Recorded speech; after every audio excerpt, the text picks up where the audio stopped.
कि भगवान की लीलाओं का गायन करें, ये विश्वास रख करके कि निश्चित हम परम मंगल करने वाला भगवान का नाम गुण कीर्तन है।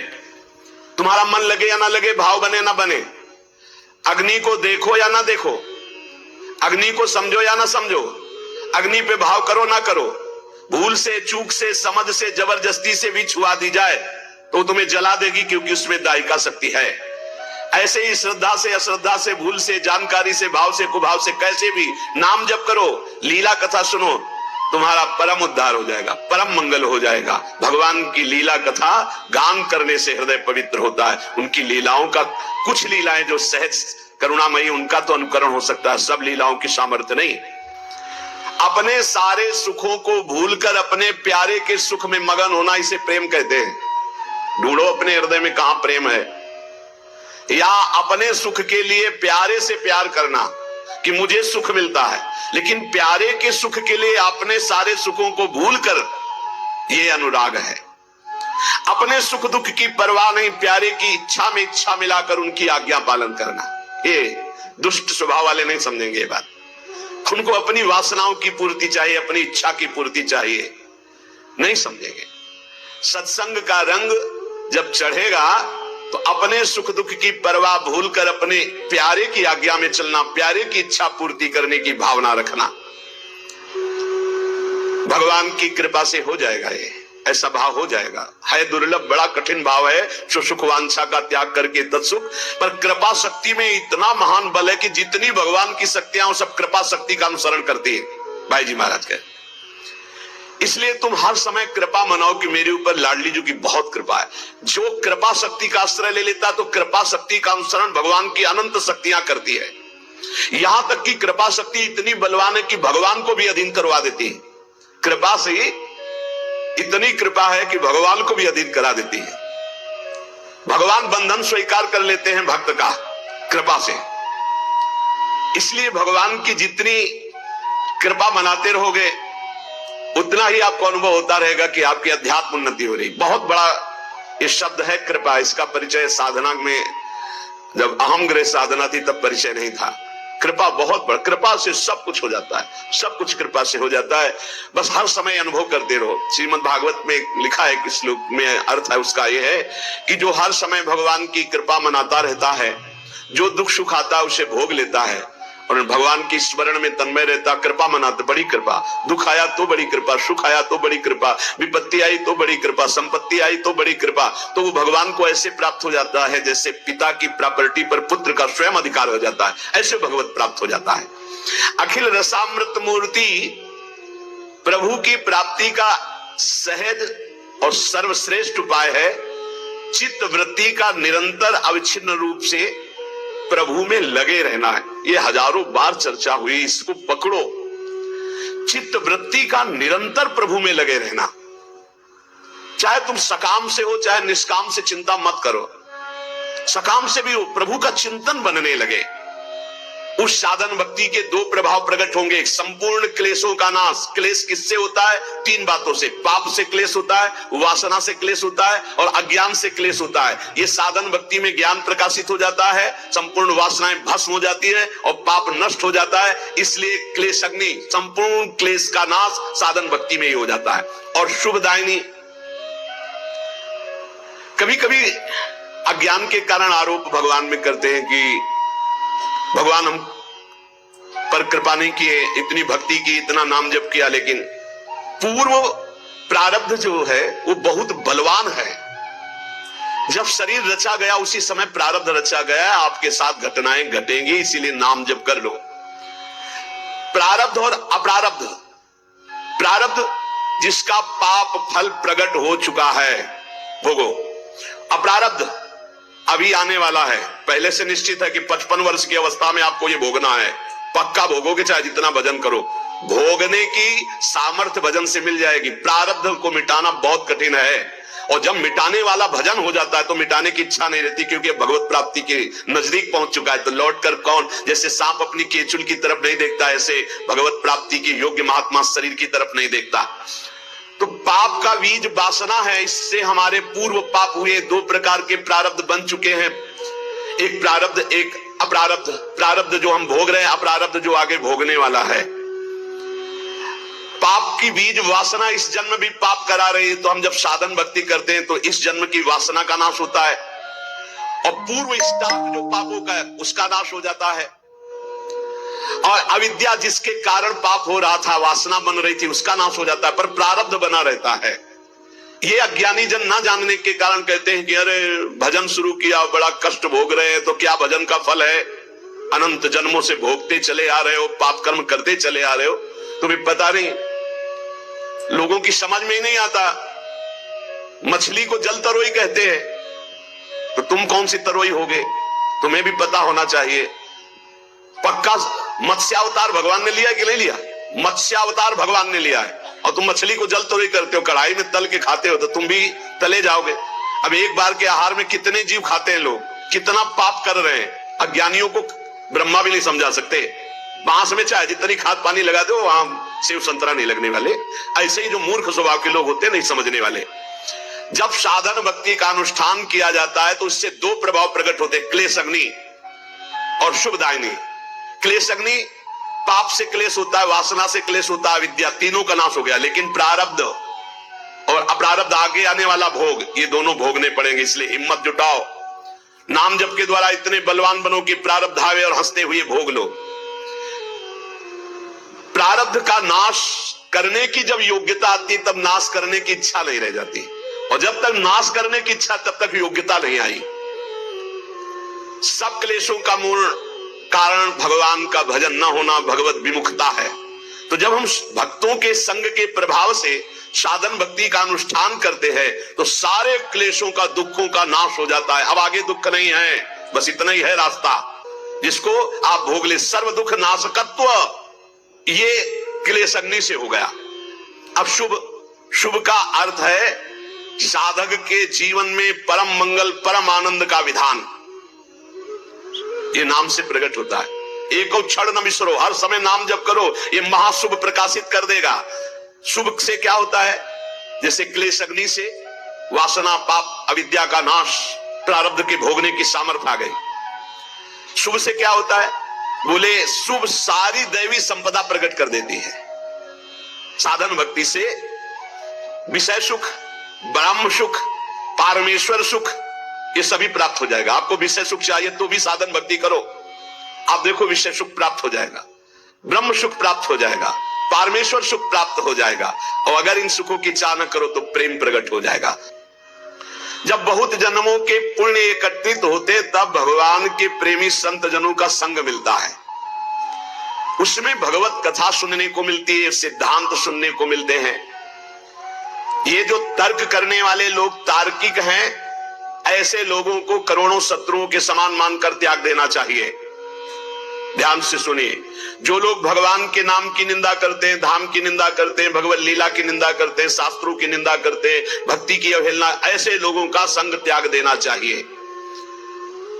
जो गृहस्थ में है, संसार में है, संयोग बनता है, भगवान कृपा करते हैं, सत्संग सुनने को मिलता है। लेकिन ऐसे लोग मिल जाए तो उनकी श्रद्धा बहुत कोमल होती है, वो नष्ट हो जाती है।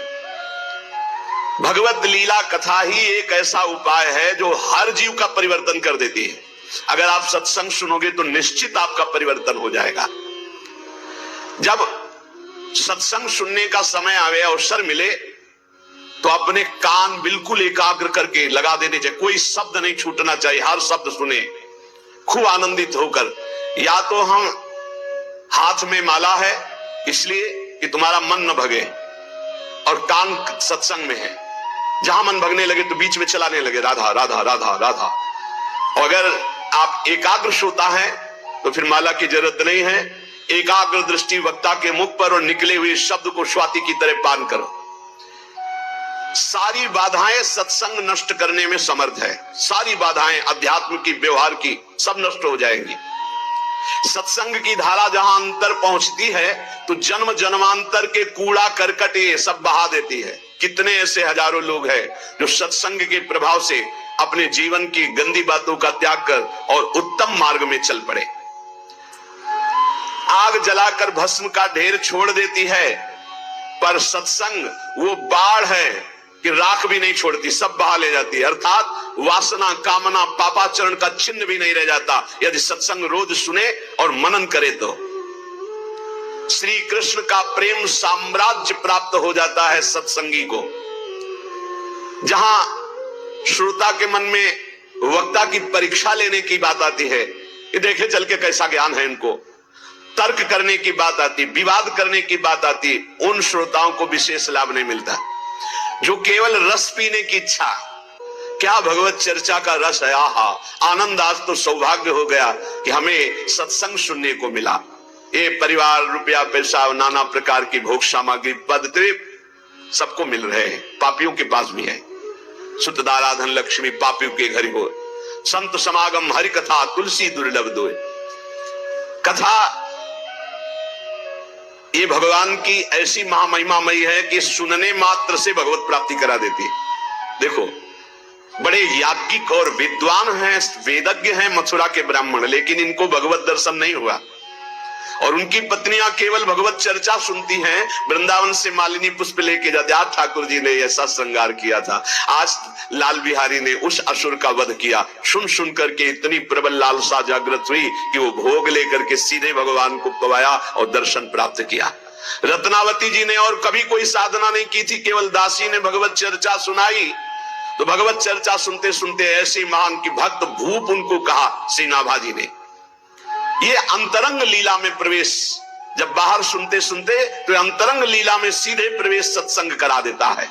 भगवान की लीला कथा ऐसी है कि अगर कानों में शब्द पहुंच जाए तो पाप और ताप दोनों का नाश कर देती है।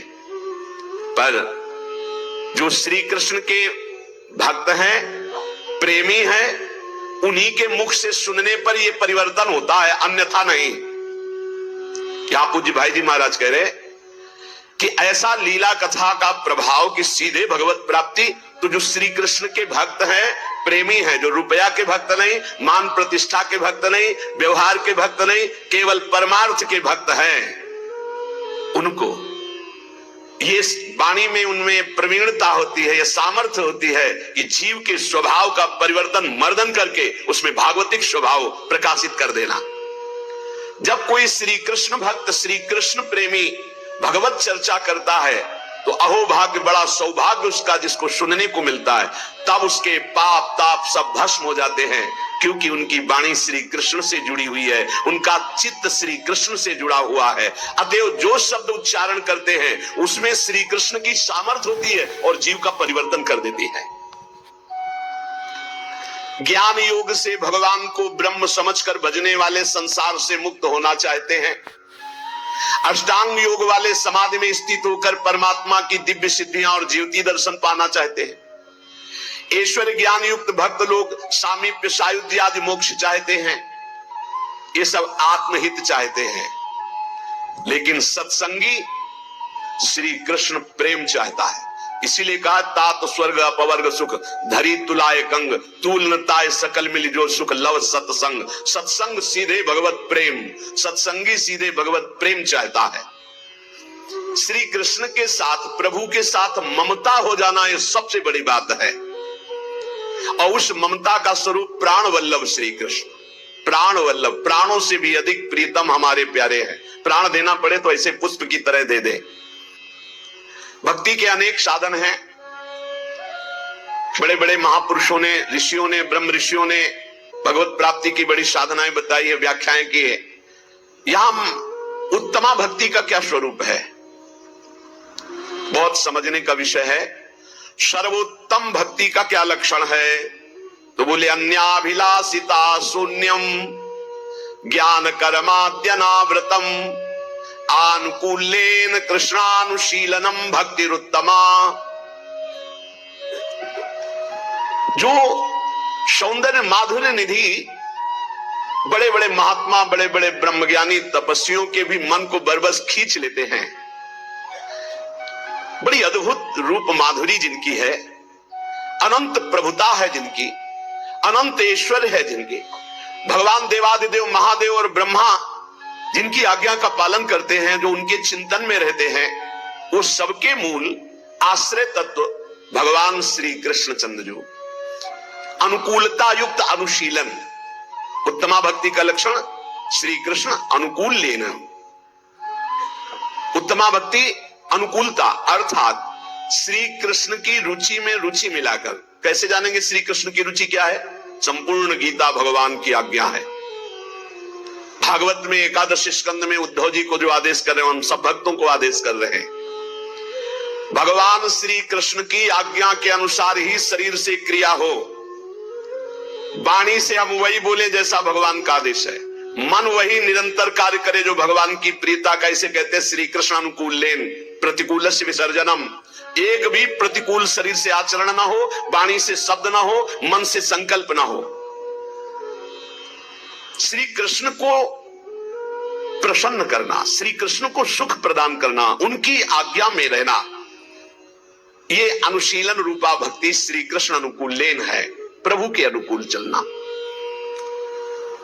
इस भक्ति की 2 उपाधियां हैं उत्तमा भक्ति की। एक है अन्याभिलाषिता और एक है कर्म ज्ञान योगादि का। एक भी उपाधि जब तक रहती तब तक प्रेम का प्रादुर्भाव नहीं होता। जो उत्तमा भक्ति है वो अन्याभिलाषिता शून्य है, लेकिन अन्य कोई अभिलाषा है या कर्म या ज्ञान से संबंध है तो प्रेम प्रकट नहीं होगा। कर्म ज्ञान योगादि मिश्रण नहीं है हमारी भक्ति में, ये विशुद्ध भक्ति है। अब या में मिलो नहीं मिले न कछु जब खेलत रास सदा बल में। अभिलाषा भोग कामना की और मोक्ष कामना की, इन दोनों की कामनाओं का त्याग करने वाला अन्याभिलाषिता शून्य है, ना भोग की और ना मोक्ष की। और यहां ज्ञान अहम ब्रह्मास्मि, इसकी जरूरत नहीं है। यहां योग हठ योग आदि की जरूरत नहीं है। यहां कर्म किसी फलाकांक्षा से नहीं होता है, किसी लौकिक पारलौकिक भोगों के लिए नहीं होता है। हाँ, यहां ज्ञान है क्या? भगवान की दिव्य मंगलमय रहस्य का, स्वरूप का, भजन का, तत्व का, सब में विराज। सर्वान वस्तुतया निरीक्ष परम स्वाराध्य बुद्धिर्मम। यहां योग है पर हठ योग नहीं। यहां चित्त की वृत्ति का निरोध करके निरंतर प्रियालाल में स्थित रखना, ये योग है। भगवान के रूप गुण लीला चरित्र आदि में तल्लीन रहना, ये योग है। यहां कर्म है, लोक परलोक के भोगों के लिए नहीं, प्रियालाल की सेवा के लिए। तो ज्ञान योग, अष्टांग योग या कर्म योग यहां इस तरह से नहीं है, प्रेम भक्ति का वर्धन करने वाला है। जो सकाम भक्त है, प्राय लाखों भक्तों में कोई एक निष्काम होता हो तो होता हो, उसमें भी संशय नहीं। लोक परलोक की, मोक्ष की, कल्याण की, पापनाश की, सुख की कामना कुछ न कुछ बनी ही रहती है। सकाम भक्ति 3 प्रकार की होती है। जो भोगों की चाह, या हमारा नाम हो जाए, हमारी कीर्ति हो जाए, हमारा ऐश्वर्य हो जाए, बड़ा विचित्र खेल है।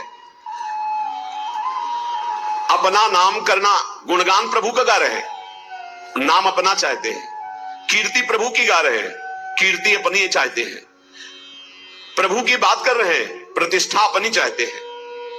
भक्ति का स्वांग है, कामना है, यश कीर्ति नाम प्रतिष्ठा, विषय भोग, ऐश्वर्य, समुदाय। जिनके एक रोमकूप में अनंत ब्रह्मांड वास करते हो मेरे प्रीतम है, वो काफी है, तुम्हारी जरूरत नहीं। तुम्हें जरूरत हो तो आओ, हमें तुम्हारी जरूरत नहीं है। तुम्हें जरूरत है तो द्वार खुला है। दिखरावा माते तीन अद्भुत रूप प्रचंड, रोम रोम प्रति लागे, कोटि कोटि ब्रह्मांड, ब्रह्मांड निकाया निर्मित माया, रोम रोम प्रतिवेद कहे। आए हो तो भगवान है, आप हमारे आदर है। कभी ना आओ तो प्रश्न नहीं होगा। आए की हुज्जत नहीं, गए की तलाश नहीं, भरोसो दृढ़ चरण के रो।